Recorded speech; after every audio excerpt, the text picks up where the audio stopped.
All right, so I just finished a real fun interview with Bob Bly. I've known Bob now for several years. He's been helping us with marketing at Galaxy Press. Hello, Bob. Hey, John, how you doing? Doing great. So you just wrote a book, just published a book, actually, Science Fictionary, a dictionary of science fiction, fantasy, and horror. And in it, at the intro, you make a statement of three primary uses of the book. Tell me a little bit about how that works, especially with that third point. Well, the third point is that when people were reading the book, the beta readers, when it was in manuscript form, the three of them all said, you know what I like?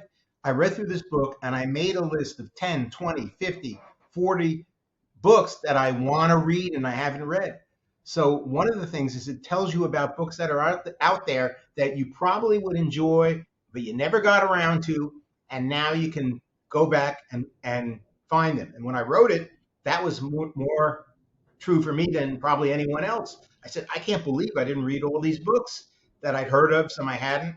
And so, I've got a huge stack of reading that'll last me probably the rest of the decade.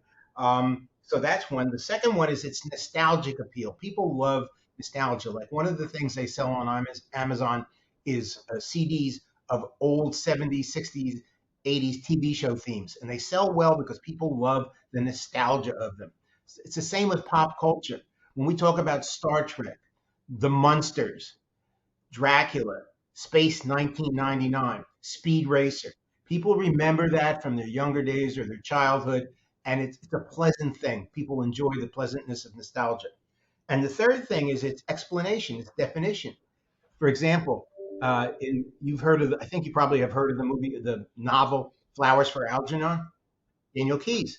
So what happens is Charlie has operated on to give him super intelligence, and then he starts to lose it. There's a formula called the Algernon-Gordon effect in it that helps you calculate how quickly, at what rate he'll lose the intelligence. Nobody remembers what that is. So I came across it in my reading, and it's in the dictionary, the Algernon-Gordon effect. So you can calculate it.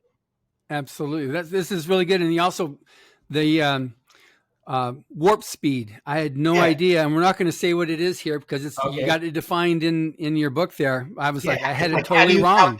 How do you calculate warp factor? It's warp speed. Hint, warp factor 3 is not 3 times the speed of light. What is it?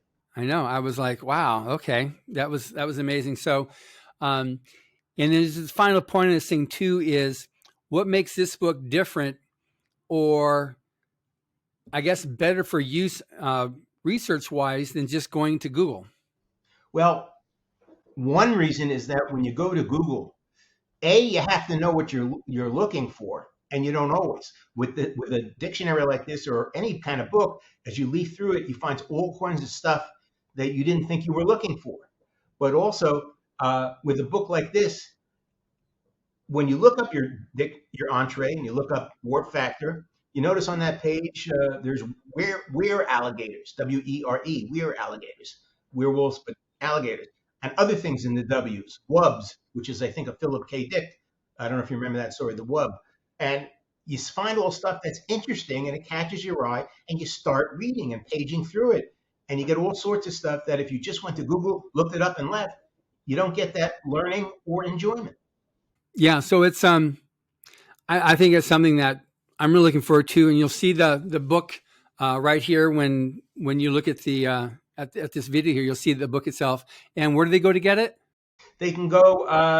Easiest way to get it is on Amazon's The Science Fictionary by Robert W. Bly.